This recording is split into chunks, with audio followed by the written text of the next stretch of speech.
vrhu njenom lete, a na vrhu svjetlost i božanska sila. Sve će te strijele sa ognjem da srete. Hram Svete Trojice, hram živoga Boga, svijetli ljepotom na vrhu planine, njegova svjetlost sija put ostroga, krst od ognja pravi onda kada skoma put lovčena sine. Cara Dukljanina talasi morače prikivaju vječno za strme obale, a on ispod mosta kao gavran gače, jer njegove ruke u čelična gvožđa Svetog Simeona vječno su ostale.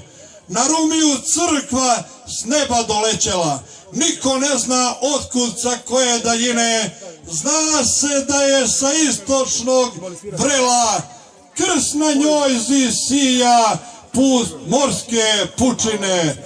Kroz svu istoriju mala Crna Gora imaše vladare što bijahu sveci, ali će Crnoj Gori opet svanu zore, jer iznad nje stoje naši slavni preci.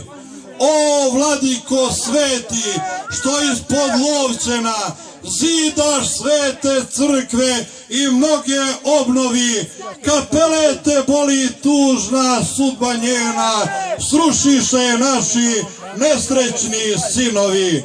Pa i ovu svetu hoće da nas sruše, ali tvoja molitva kao zvijezda sija u dno strašnog pakla njihove će duše, srušit će ih vjera našeg divnog oca i vladike svetog Amfilohija. Pa će crkva sveta presvete Trojice ostat kroz vjekove iznad Crne Gore, u njoj ćemo svoje odgledati lice, i mi, i planina, i svo sinje more. Hvala vam, braćo.